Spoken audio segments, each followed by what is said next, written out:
spelled F as in Frank, I-O-R-E. Great. And how are you employed? I'm currently with the Vermont State Police, assigned to the Technology Investigation Unit. Okay. How long have you been with the Vermont State Police? Since 2007. Okay. Were you in any prior law enforcement before that? I was a dispatcher for a couple of years prior to. Okay. How long have you been with the technology unit? Since 2017. Okay. And do you have specialized training for this position? Yes. What is that? I am a Cellular certified premium operator. I have also additional training in mobile device digital forensics. I am a certified subject matter expert in call detail record and geolocation analysis through LexisNexis. I've also attended additional training for that as well, including a 40-hour basic course and the SME course. I am a member of the National Domestic Communications Assistance Center Law Enforcement Technical Forum, which is a biannual conference where technical investigators get together and we're able to meet with different providers for kind of a Q&A moment with them. I've continued additional conferences in various different types of digital forensics and call detail record and geolocation analysis. Okay. How often are you attending trainings? Multiple times a year. Okay. And as a member of the TIU, what does TIU stand for again? Technology Investigation Unit. Okay. And as a member of the TIU, what are your general duties? Again, I'm a trained digital forensic examiner for mobile devices, but my primary specialty is in call detail record and geolocation analysis. Okay. And what type of location data do you analyze? I really deal with two types of location data. One that is comes from call detail records, which is the location information that we can get from our cellular network providers, like T-Mobile and AT&T. And I also deal with location information that comes off of devices themselves that are forensically extracted from the devices. Okay. Can you tell the jury briefly how mobile devices connect to or utilize cellular networks? Yes. So the cellular network is radio frequency. It's just like the radio in your car, only it's using your cell phone that connects with an antenna from your cell phone to an antenna on a cell site, which is how the device is able to exchange data back and forth. Those cell sites, we kind of traditionally think of them as the big tall towers. That's what we used to refer to them as, that also have antennas. Nowadays, we can see those cell sites really are much smaller and can be on the sides of buildings or on top of street posts.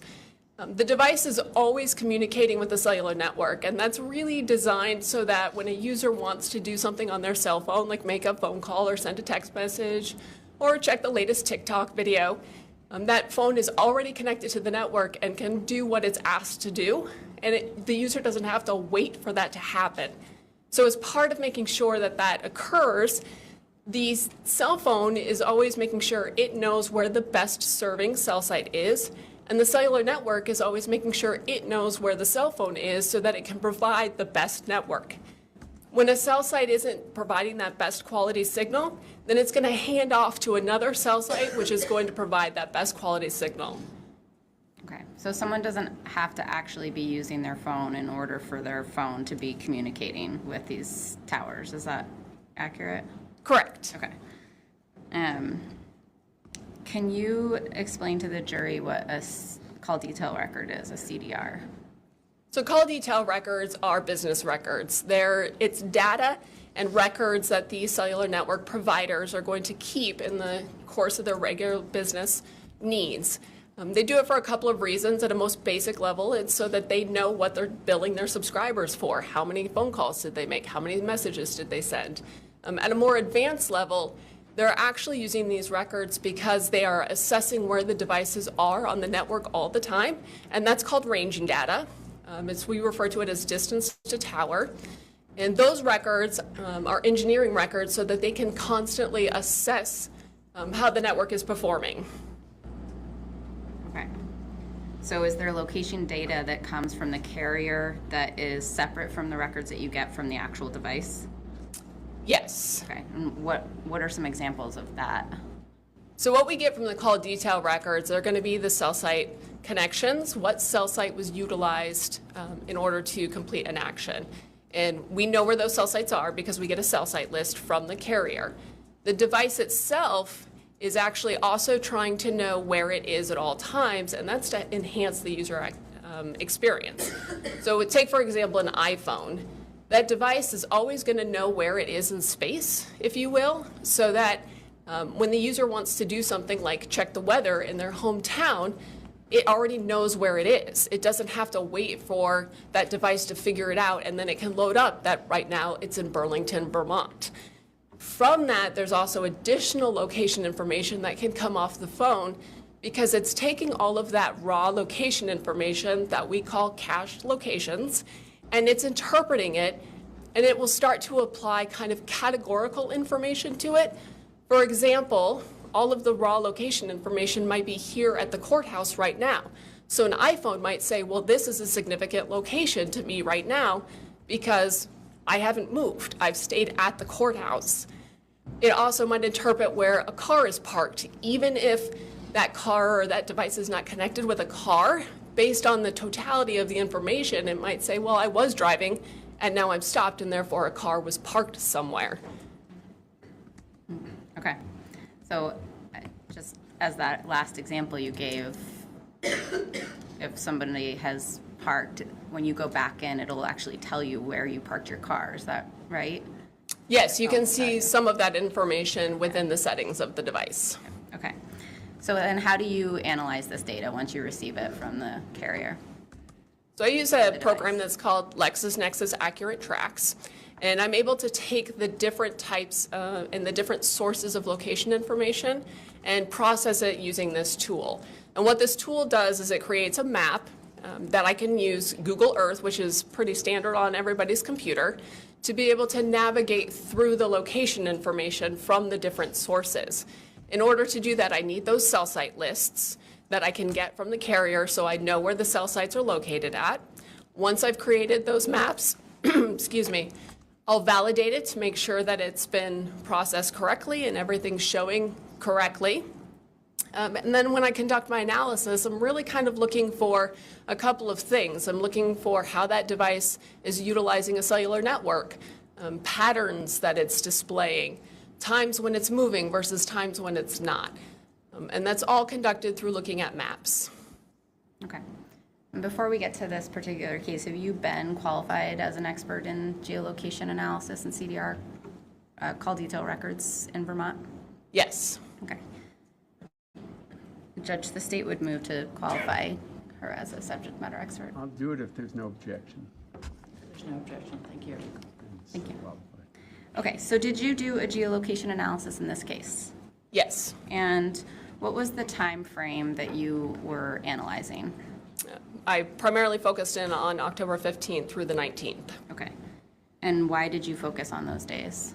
From the cumulative case file, those were the dates that appeared of the most interest. It was also the dates from search warrants. Okay. And did you create an exhibit for the jury outlining your analysis in this case?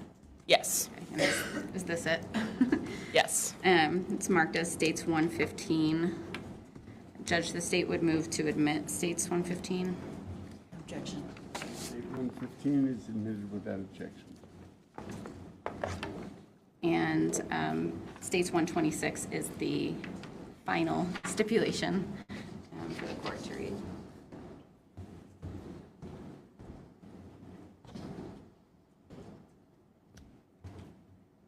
I would move to admit that first, Judge. Sorry. So any objection to reading stipulation 11 Objection. and States 126 is admitted in evidence? Members of the jury, the state and the defendant, Joseph Ferlazzo, have agreed that you may find certain facts. This is called a stipulation. State's exhibit number 115 is a PowerPoint presentation that will not be entered into evidence but will be used for demonstrative purposes to aid in the testimony of Detective Sergeant Carrie Fiore. This PowerPoint presentation is based in part on a stipulation to the following facts. Joseph Ferlazzo's cellular telephone number is 802-355-8485, and the cellular carrier is AT&T. Emily Ferlazzo's cellular telephone number is 603-540-2955, and its cellular carrier is T-Mobile. Further, the phone records related to 1, these telephone numbers, 2, Joseph Ferlazzo's iPhone, as well as any 3 Facebook records, were all received through valid search warrants, and the authentication of the records and data received from each is not being challenged. As with any evidence in this trial, you must decide what weight you will give this statement. 126 is admitted. So, Detective Fiore, what data sources did you use in order to create this PowerPoint? So for this exhibit, I used the T-Mobile records for Emily's number ending in 2955. I used a singular Facebook location that came from the Facebook account ember.schwartz. That was also for Emily. For Joseph, I used the AT&T records for the phone number ending in 8485, as well as the device extraction that came from an iPhone, which was evidence item number 14. Okay. And all of the data that you used for these analysis was gained through search warrants, is that correct? Yes, this is a list of all of the files that were obtained via search warrants that were utilized for this exhibit. Okay. And did you use this data to generate maps included in this exhibit? Yes. And what are we going to see? What is the jury going to see on these slides? So up in the upper right-hand corner is going to be kind of a key. So all of the data from the different sources is color-coded. So anything that's red is associated with those AT&T records for Joseph. Anything that's pink is associated with the iPhone, evidence item 14. Everything that is blue is associated with the T-Mobile records for Emily. As there was only one Facebook location, it is also colored blue, but it is not listed on here. All of the locations of interest are designated by icons. The legend is over on the right-hand side to show what those icons are in reference to. Again, this is Google Earth. This is the program that I use to look at these maps. Up in the upper left-hand corner is going to be a timeline slider. This is going to move throughout the presentation. It's going to represent the time frame that is being displayed on the map at that given time. For the most part, this is going to be in about a 5-minute increment, but there's a couple of times where it's going to fluctuate throughout the exhibit.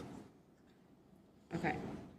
And looking at the right side, the A, B, C, D, just so the record is clear, they say Bass residence, Lang residence, Bear Run Road, and Lemons residence.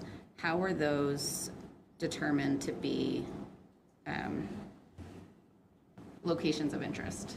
Through my review of the case file information. Okay. And you mapped the location data or information from these data sources. So what does it look like when a cell site is used?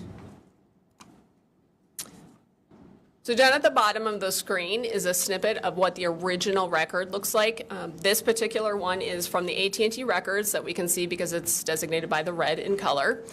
Above it is a snippet or a screenshot of the corresponding cell site list. So when I'm looking at these records, over on the left-hand side is going to be the transactional information. This is a voice call that's showing up here on the screen. There's a date, a time, a to, a from, and how long it lasts. There's going to be a call bubble that associates that same information. The difference is that it's going to be converted into local time, whereas the original record is in time code universal, so it is converted. In the middle there is the IMEI. This is like the serial number of the device. So this is the serial number of the device that was using the AT&T network. During my analysis, I did coordinate this with item number 14. To show that it is the same device. For every cell site, there's going to be an identifier, and then there's that location like I previously testified to that we know the locations of them. The location of the cell site is going to be represented by that push pin on the map. That's where that cell site is physically located. There's a line that kind of goes up the middle there. That's called the azimuth. That's just basically the direction that cell site is pointing.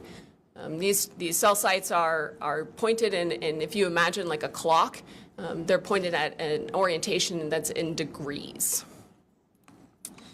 And then the red shaded area, this is called the radio frequency horizontal plane. This is something that my tool, Accurate Tracks, will actually map out as well. This is the estimated handoff area of that cell site. This is not coverage. This is the area in which the device likely was in order to use that cell site before it would hand off to another cell site for that better quality signal. Okay. And what does distance to tower look like? So distance to tower is that ranging information that I talked about earlier. This is where the network is trying to figure out where that device is at any given time. And it's measured in a variety of different ways. But in this, at the bottom, we have that screenshot of the original record. This is T-Mobile as designated by the blue. That push pin there is, again, that location of that cell site, where it is on the map. Our azimuth is depicted on here, which way that cell site was pointed at that time. And then there's a distance from the cell site. In this case, in this example, it's 3.01 miles away from the cell site. That's what that arc represents. That arc is 3.01 miles away from the cell site. So for distance to tower, what I'm looking at is that device is somewhere along that arc. So what does the location information from the device look like on a map? So from the device itself, it's going to be colored in pink. This is an example of a trip. So this is where the device said that a trip was started, and there's going to be that call box with that time that it started, and then it's going to move over to where the trip ended. There's no location accuracy rating for these. It's just a singular coordinate point and the time that the trip started, the trip ended.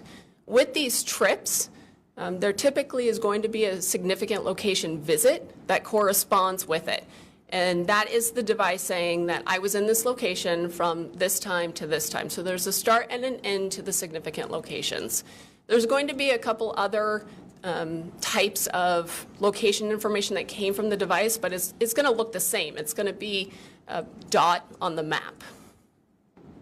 Okay. So when you, I think those are all the things you said that the jury was going to see. Is that right? Yes. Okay. So when you conducted your analysis in this case, what did you focus on? I focused on a timeline of events. Okay. And is that depicted in your exhibit? Yes. Okay. So starting with October 15th, can you walk us through your analysis? It looks like the first grouping of time is from 8:31 in the morning through 3:47 in the afternoon. Yes. So what I saw doing my analysis beginning around 8:30 in the morning is Joseph's device was using that AT&T network, and it was down in that Northfield, New Hampshire area. We can see that the Bass residence fell within the H-plane, or that estimated handoff area of the cell sites that were getting utilized. I saw that it kind of bounced back and forth between a couple of cell sites, again, looking for that best quality signal, but staying pretty much the same.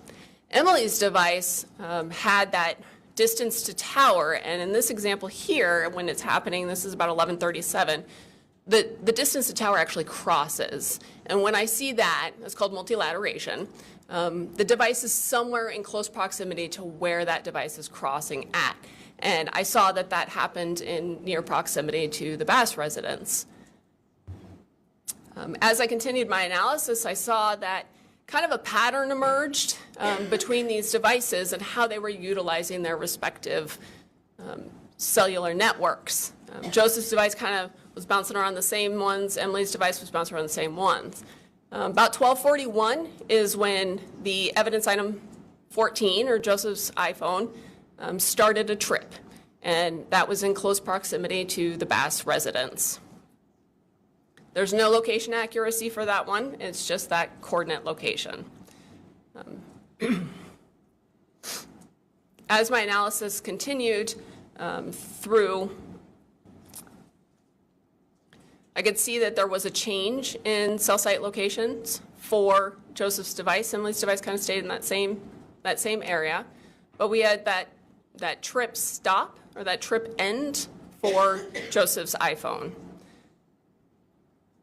When that trip ended, there was a corresponding significant location visit. In this particular case, it went from about 12:52 to 12:54 on the 15th. And as I examined it further to see what was down in the area of where that significant location visit occurred, I saw that it was actually a Market Basket shopping center down in that area.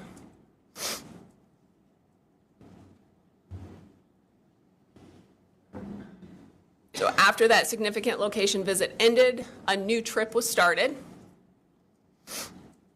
And moving forward, I saw that the device moved back to the area of the Bass residence. And that cell site information, again, I kind of saw the changes in the cell sites, and it went back to that earlier pattern that I had seen previously when item 14 was in the area of the Bass residence. This significant location visit was from 13:08 until 15:45 on the 15th. So I saw that that device had been there for a while, and going through the cell site activity and how the cellular network was pretty much the pattern that I saw. These devices weren't moving around. It was the same cell site usage, and I saw the same network activity for both of the devices. And that lasted until about 15:45. Around 15:45 to 15:47 is when I saw a change. Over on the left-hand side, I can actually see that distance to tower has a distinctive change as those distances got shorter. And that occurred at the same time that a trip was started on item 14. So in my analysis, I saw this as the beginning of movement. Okay. And so were you able to determine where the devices went at approximately 3:47 on Friday the 15th? Yes. Okay, so it looks like the next timeline you have is from 3:47 p.m. to 6:45 p.m. Is that right? Yes. And so you're going to sort of do the same thing you just did, but for that 3-hour time frame? Yes. Okay, go ahead. So once I saw that movement start, then I began to see both of the devices had a shift in cell site usage over to the west. And this is clear to me that this is now devices that are moving. As they continued to move west, it got a little busy. There was a lot of activity. Depends on the area that they're in for why there might be more. But overall, they're definitely shifting to the west. A little bit, about 4:29-ish. Item 14 had a trip that ended, and with that trip ending, there was also that significant location visit that lasted from 16:29 to 16:33. These also fell within the H-planes of the cell site usage at the time, corroborating everything. When I went to examine it further to see what was in the area of that significant location visit, I saw that there was a gas station. I believe that this was in the Andover, New Hampshire area. As I continued with my analysis, I watched that cell site usage continue to change. It was a clear pattern of movement between both devices as they started to move to the west. There was a trip that was started on item 14, and then I saw the cell site usage reflect that those devices were moving in the same pattern of travel. They went up to the Lebanon, New Hampshire area. That trip that had started previously is now ended. And I can see that that trip occurs, the coordinate location for that trip occurs in close proximity to where the distance to tower was. A significant location visit was triggered from 1722 until 1729 hours. And when I examined the area further, because both devices were in that same area, I could see it was a shopping center. The location information was kind of in that whole parking lot. There's a Target there. There was a Supercuts.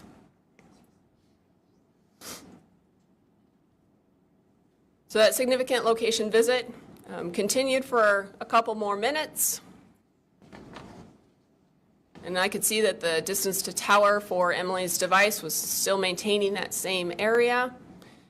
And then a trip was started on item 14. As my analysis continued for this time frame, we're now around like the 17:30 hours, I can see the cell site usage for both devices showed that they were traveling. And they were showing the same patterns of travel and movement in the same areas. At about 6:45 or 18:45, the trip ends for item 14. Okay, thank you. Just looking, we're looking at a lot of data here. Your testimony is that the devices are in the same area, but they don't always look like they are. Can you explain to the jury why they might be slightly different, in slightly different spots if they're together? So the cell site network is based on the respective carrier, AT&T and T-Mobile in this case. They have their cell sites put in different places. So the physical location of the cell sites might not be the same. Sometimes they're co-located, sometimes they're different. But when I'm conducting my analysis, I'm again looking for that pattern, and I can see that the general pattern is that they're in the same areas at the same time. Okay, and in this case, one of the phones, one of the carriers was it Joseph's was AT&T? Yes. And Emily's was T-Mobile? Yes. Right, okay. And you never analyzed Emily's phone in this case, is that right? Correct. We didn't, because it was never provided to you? Correct. Okay, so this trip appears to have ended at approximately 6:45 on Friday, the 15th. Where are the devices now? So when I look at this now, about 6:45, that trip has ended. There's a significant location visit. I can see that significant location visit falls along Emily's distance to tower again, showing that they're in the same area. This visit was from 6:45 until 6:57. And when I went to examine the area a little bit further, this is the Waterbury, Vermont area. And I can see that Crossroads Deli is in that same area of where that device was. Okay, and are you able to tell where it goes from here? Yes. So they're there for a little bit of time. When that significant location visit ends, then we'll see that trip start, or I saw that trip start. And then there's going to be a shift in the cell site usage. So I can see the trip started. And when I'm looking for movement, again, I'm looking for that cell site location usage, and I saw that shift happen over to the west now. I saw that these devices then were utilizing a cell site over in the Bolton, Waterbury-ish area, but together the H-planes and that distance to tower were showing that they were in the same area, and that trip ended falling within all of the cellular network data.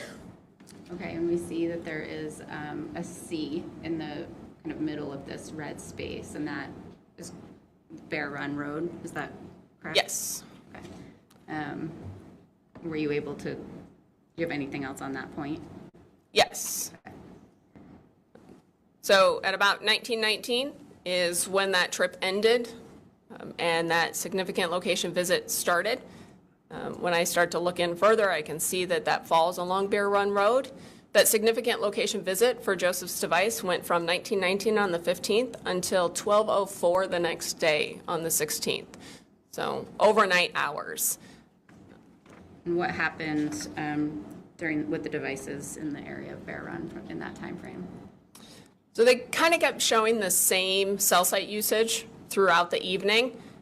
Again, I'm looking for those patterns, and I'm showing that devices are just not moving around. At 2013 was when Emily's Facebook account had her last message, and so her distance to tower at that time was consistent with that Bear Run road area. They're not moving around. The cell site usage just kept going on the same and same. At 2139 or 939 is an outgoing message from Joseph's device to the phone number ending in 7611. But the cell site information is still showing that these devices aren't moving around. They're still in the same area. They're utilizing the network in the same way. And that continues at 1014 or 2214 hours is the singular Facebook location information that I had, which when mapped also indicated that the device was in the Bear Run Road area. It fell along the distance to tower arcs from Emily's T-Mobile call detail records. So all of this together is just showing that corroboration between multiple different sources, which is what I use in my analysis. And that same pattern continued up and through midnight. Okay, so we are now at midnight on October 15th, Friday, October 15th. So it looks like the next timeline event is October 16th from midnight through 3:40 a.m. Is that correct? Yes. Okay. And so what happened with the devices starting at midnight on the 16th? So the timeline slider is actually going a little slow now. Sometimes it goes fast, sometimes it goes slow. The reason it's going slow is because as I'm going through my analysis, I noticed that I stopped having cell site information for Joseph's device. When I looked into the item 14, I found that at midnight 01, the iPhone was powered off. Emily's device continued to utilize the T-Mobile network. Again, I'm looking at those same arcs. They're static. They're not moving around. They're not changing cell sites. And then at 1 o'clock in the morning is the last time that Emily's device connected with the T-Mobile network. So I went a little bit of time. I did not have any cell site usage for either device. And this continued until about 2:10 in the morning, or excuse me, 1:35 in the morning, it was powered back on. There's a brief little amount of time that it was roaming on another network, so I still didn't have anything mappable until it hit the AT&T network. Once it hit the AT&T network, I saw it was utilizing the same cell sites that it had been before. Again, looking at that pattern over and over again, seeing it the same way that I had been seeing it previously. And then at 2:10, the device was powered back off again.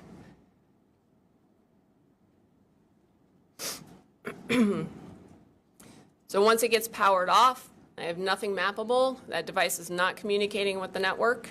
Emily's device is no longer communicating with the network, and it just continued that way until 3:39 when item 14 or Joseph's device was powered back on. In all the data that you reviewed for the full 4 days, did you ever see any other times where the device was powered off or on? No. It's just between midnight and 3:40 a.m. on Friday night into Saturday morning? Yes. After item 14, and Joseph's phone was powered back on and the data resumed, what happened to the device? It looks like the next 3:40 a.m. to approximately noon. So once the device was powered back on, it showed that same pattern of cell site usage. So it's not moving around, it's not changing cell sites, it's just showing that same pattern. At 7:48, there was an outgoing message from item 14 to the phone number ending in 7611. Again, knowing that cell site usage is showing the same pattern, the device hasn't changed its location while it was sending that message. Moving forward, at 8:02, there was an outgoing message again to the 7611 number from the item 14. During that time, that cell site usage is showing that consistency. The timeline slider is going to open up, and the reason for this is because up until about 12:03, that device was not moving around enough to see any movement. So I opened it up to be able to see that it's a static pattern. This is also during the time that, from my events that I analyzed, that this is when they had gone to Maxie's restaurant, and Maxie's fell within the estimated handoff range, or that H-plane, of the cell sites that are being utilized.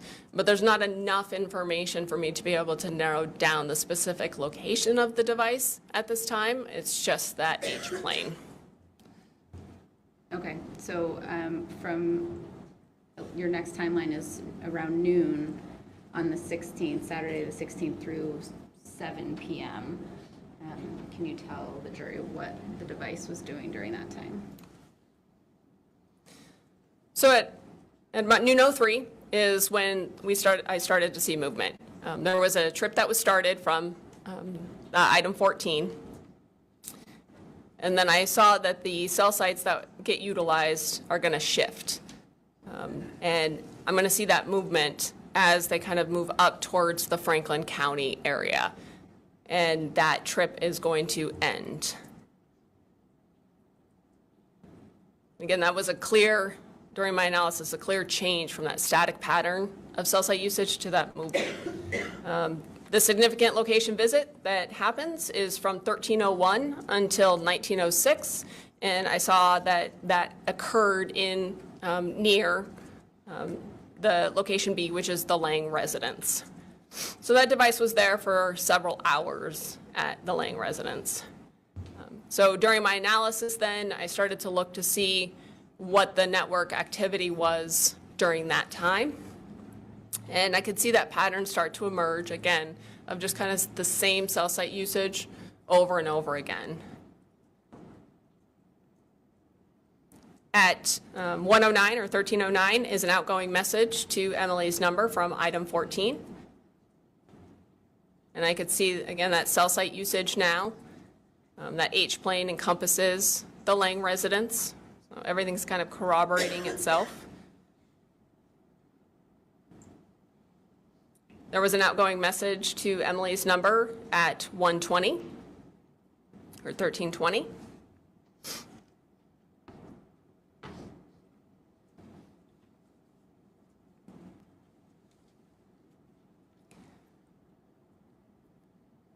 So looking at that cell site usage, I'm kind of seeing the same cell site location getting used over and over. At 152 is another outgoing message to Emily's number from item 14.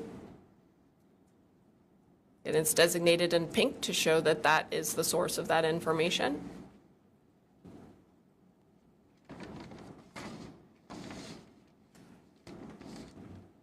At 202 is an outgoing message to Emily's number from item 14.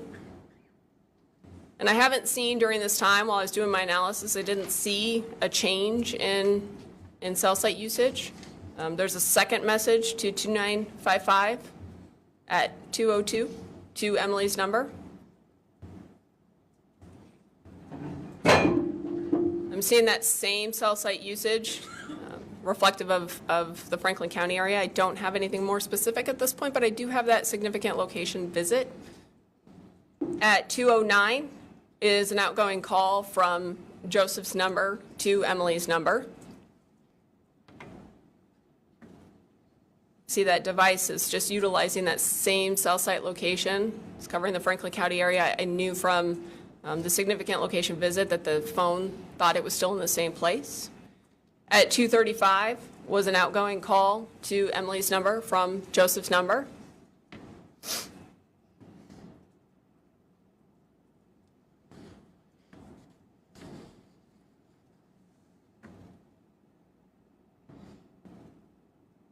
At 257 is an outgoing message from item 14 to Emily's number.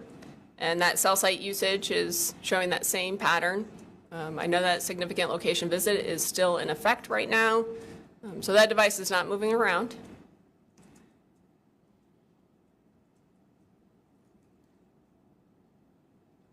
And then at a little after 3 is when item 14 had a new type of location information that I was able to map. And this is a parked car location. And this was at 1503. There's no location accuracy, but the coordinate location fell close to the Lang residence up on Meadowbrook Road. So it's all consistent. This is that pattern that I'm looking for when I do my analysis, is everything's kind of showing the same location.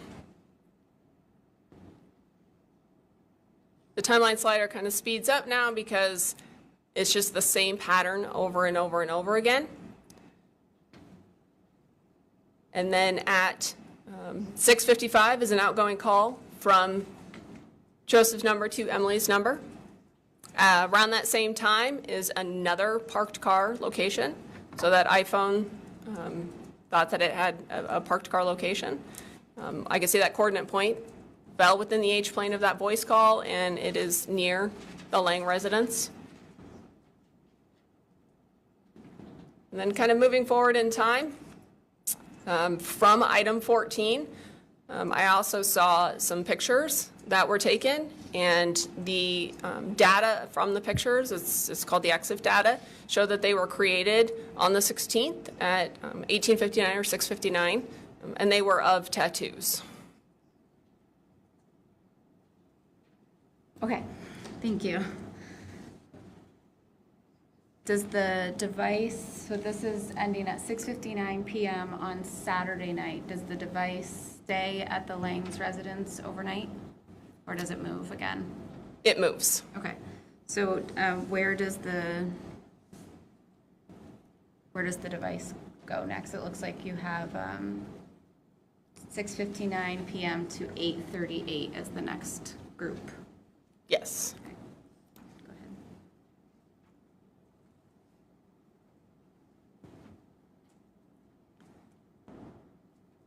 So initially, it's using that same cell site, and then there's a trip that started on item 14. And as I was doing my analysis, I could see that during that trip, then I saw a change in the cell site usage. The H-planes are now oriented in a different way, so that's showing a device that has now moved. There is also the end of the trip, as well as a significant location visit. That visit occurred from 1915 until 2032. And when I examined it further to see what was in the area where that significant location visit occurred, I could see that it was down in St. Albans, and Twig's restaurant, gastropub, was in that area of where that significant location visit occurred. So when I saw that trip happen, I also saw that change in cell sites corroborating that information for device movement. Moving forward in time, there was that change in the cell sites. At 20:09 was an outgoing message from item 14 to Emily's number.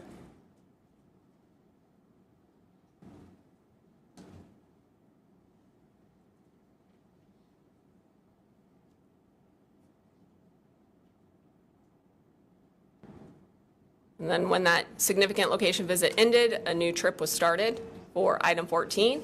The coordinate location was down in that same area of where the significant location visit was. And then that trip ended and another significant location visit started. And I can see that significant location visit was again in the Meadowbrook area. And that one went from 20:38 on the 16th overnight until 10:36 on the 17th. So that device stayed in that same area overnight. Okay, so we are now on Sunday, October 17th.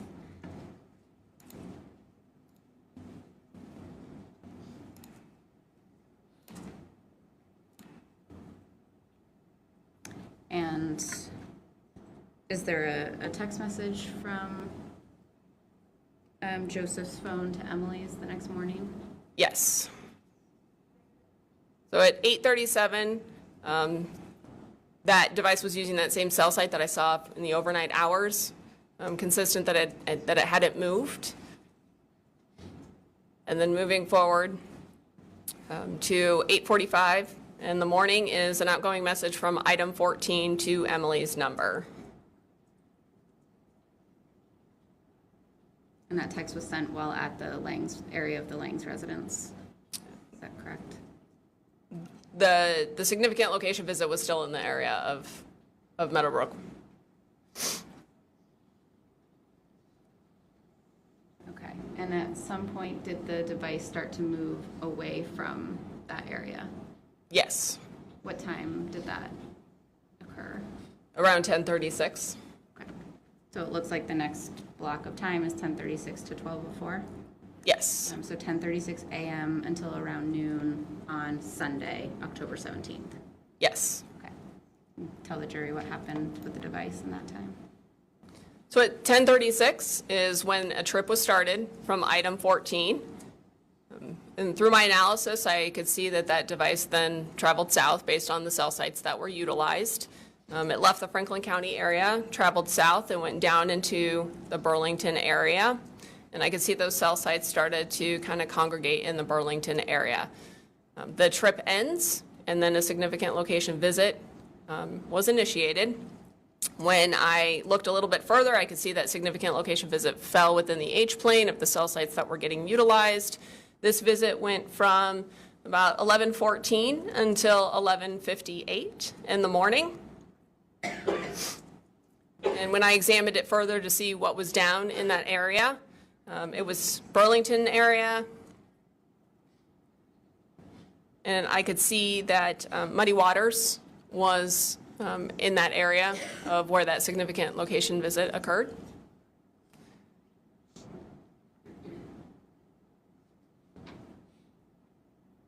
So moving forward, I saw the cell site usage being consistent, staying in the Burlington area, moving forward.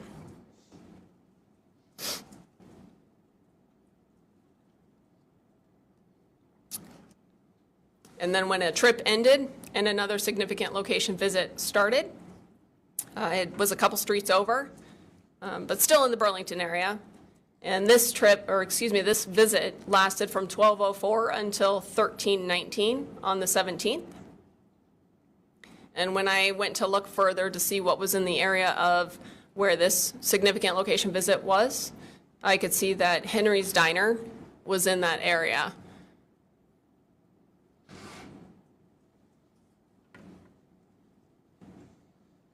And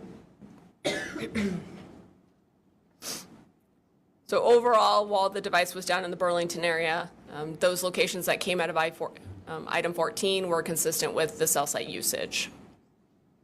Okay.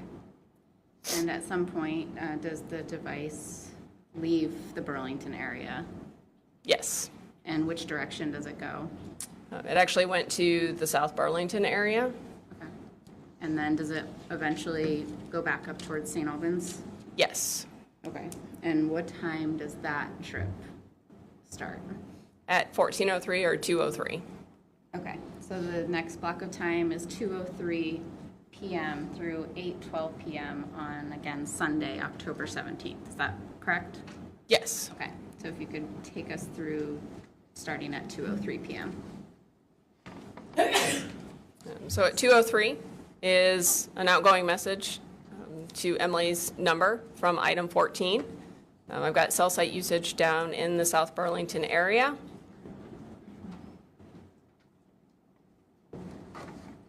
And then that trip is started in that same area. Again, those H-planes are consistent with that device information. And then I could see that those cell sites, again, showed that that device traveled back up to the Franklin County area. Because the cell sites that are getting utilized are changing in their locations. The trip ended, and then a significant location visit started at the time that that trip ended. And this visit went from 14:57 until 15:09 on the 17th. And when I examined further to see what was down in that area of where that visit occurred, I could see that this was the Hannaford's Plaza in St. Albans.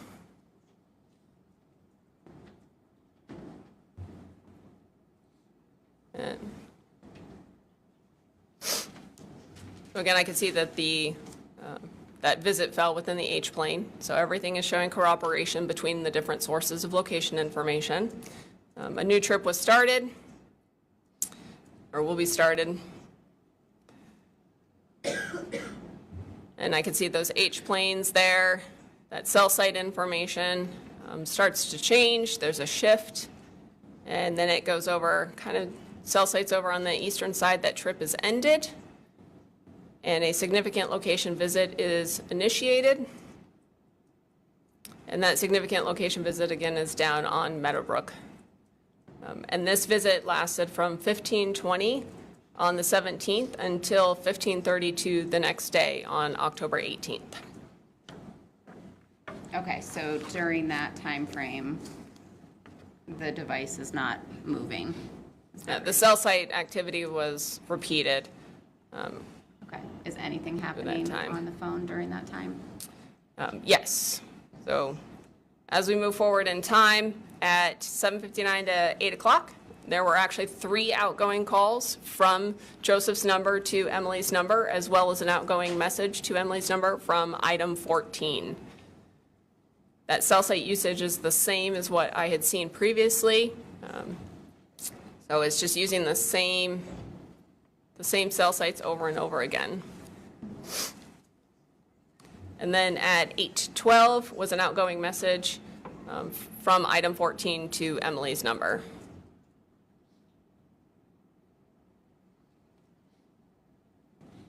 Okay. So that is ending at 8:12. It looks like the next block is midnight. Is there anything of interest between 8:12 p.m. and midnight occurring on the phone? It was the same cell site usage over and over. Okay. And so we are now moving to midnight on the 18th, so Sunday night into Monday morning, from midnight to 10:25 a.m. Was there any activity on the phone during that time? Yes.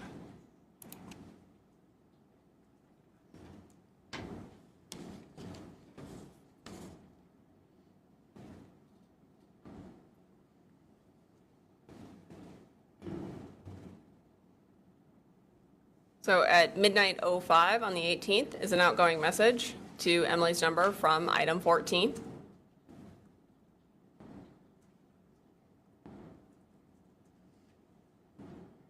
And this is all occurring during that significant location visit that was on Meadowbrook. The cell site usage is showing the same pattern. At 1:05 is another outgoing message to Emily's number from item 14.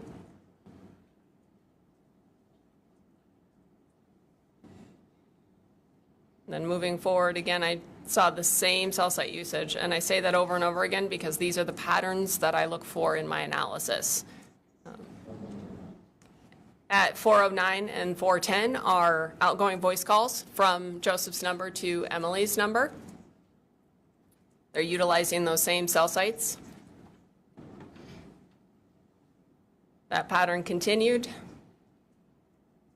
That device is not moving around enough that it needs to hand off to new cell sites. At 9:06 is an outgoing message from item 14 to 2955.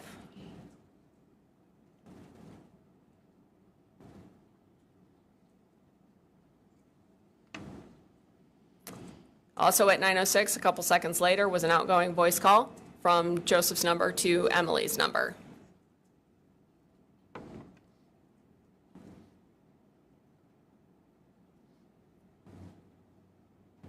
This is still all occurring with that significant location visit.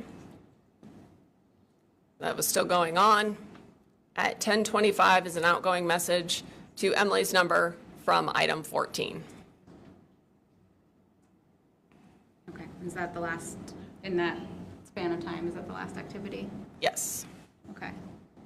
So it appears that the next block of time doesn't start until 3:32 that same afternoon. So from 10:25 a.m. to 3:32 p.m., was there no important or no activity on the device? It was that same pattern of cell site usage. Okay. And so the next block of time, we are now on Monday afternoon, October 18th at 3:32. Does the device move or have further activity? Yes, it starts to move. Okay. So when that trip was started at about 3:32, it was started in the area of the Lang residence. It was on the Meadowbrook. And then that cell site usage displayed that movement. I could see that it started to travel southeast, and it kept handing off to different cell sites, and then that trip ended. That ending trip, there was also a significant location visit that was triggered. That went from 1618 until 1637. That visit fell within the H-plane of the cell site that was being utilized at that time. When I examined it further, I could see that there was the Maple Fields that's in Waterbury, that's Waterbury Stowe Road, that was in the area of where that significant location visit occurred.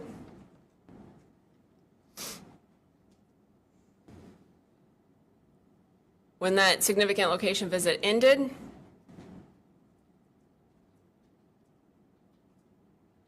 after a couple of minutes, then a new trip was started, and that device began moving again. And I could see that that device started handing off to multiple cell sites again. I could see that movement as it traveled southeast, and it went down through the White River Junction, Lebanon area, and continued down into New Hampshire. When that trip ended, there was a significant location visit for item 14. It fell within the H-plane of the cell site that was getting utilized at that time. This particular visit went from 1747 until 1758. When I examined the area further to see what was down in the area where this visit occurred, I could see that there was a gas station.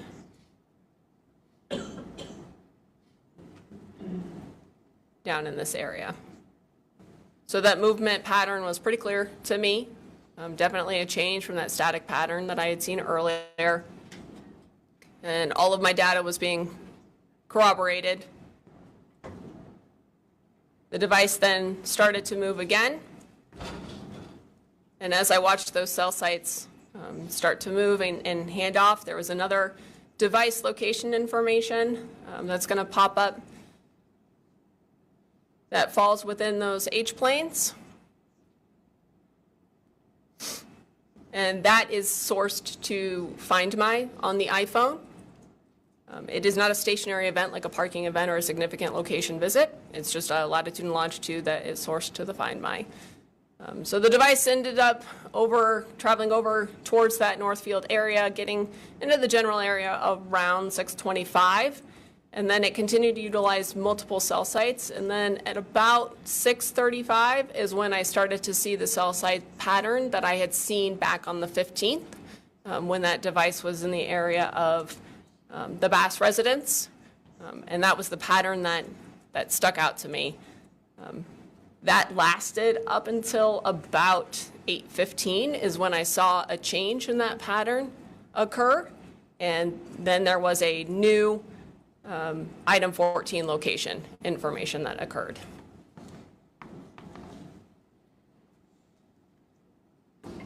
This one was a parking event, a parked car, and this again was at 2015. And when I examined the area further to see what was in the area, there's no location accuracy for this one. It's just a latitude and a longitude. I looked down further and I could see that there was a gas station in this area.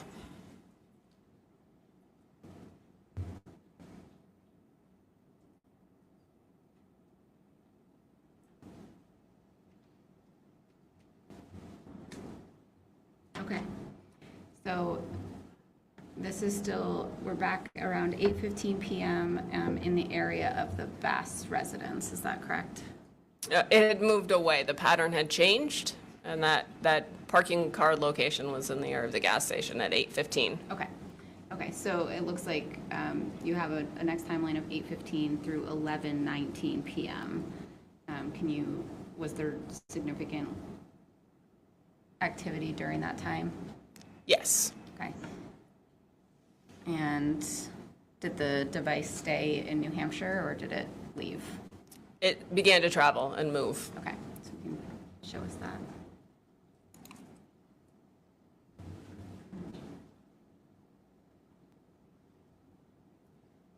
Again, starting around 8:15 is when I saw that change in the pattern to show that device movement. I saw the cell site usage, again, was showing that it just was handing off to multiple cell sites as that device was moving around, traveled up north. Now it's in the Burlington area, and it continued north back up towards the Franklin County area. We're at about 11 o'clock at night. But this time I saw a change from that pattern that I had seen earlier. Now it was utilizing cell sites further east. This was a different pattern than what I had seen back when it was in the Meadowbrook area. This was at 2319 was an item 14. This is again a parked car location. And this fell within proximity of the Lemons residence. That's the icon D there, showing that was consistent with that change in cell site information that I had seen. Okay, so the device showed an arrival at the Lemons residence at approximately 11:19 p.m. on Monday, the 18th. There was a parked car location at 2319. Okay, at the Lemons residence, or near the Lemons residence. Okay. Is there, looks like quite a big jump. Is there mappable data from 11:19 through 3:02 a.m.? No. Okay. And why might that be, or why is that? The device was roaming on different wireless networks or cellular network carriers, and that's not anything that I could map from the information that I had. Meaning there wasn't any cell service? Is that? There was not AT&T. The device was not able to communicate with the AT&T network. It had to go to a different network in order to have service. Okay. And so when does the mapped data resume? At 3:02 on the 19th. Okay. And can you show us, it looks like 3:02 a.m. to 4:07 a.m. is the final timeline. Can you show us what happens during that time? So when the AT&T data resumed, the cell site usage resumed, it was that same cell site that it had left off at previously, over on the eastern side, and the Lemons residence fell within the H-plane. And my analysis saw that there was that shift in the cell site usage over to the west, went back over into the St. Albans area, and then at about 4:06 is when a cache location started. And this is that raw location data that I previously talked about, that the phone knows where it is. And that cache location, when I examined further to see what was in the area of where that cache location indicated that the device was, and I saw that that was the St. Albans barracks for the Vermont State Police. Okay. And what happens with the device after that? It stayed in that same area. The cache locations were consistent with the St. Albans barracks, and the cell site usage overlaid where those cache locations were. Okay. And are you aware of the circumstances that led the device to end up at the St. Albans Police Barracks? It's my understanding that it was in a Jeep that was transported from the Lemons residence to the barracks. Okay. Is that the final timeline that you have? Yes. So there was no other mappable data after that? For this, there was mappable data. It just was that same pattern Right. in the barracks. Okay, thank you. That's all the questions that I have. I have no questions. Okay, thank you. Thank you.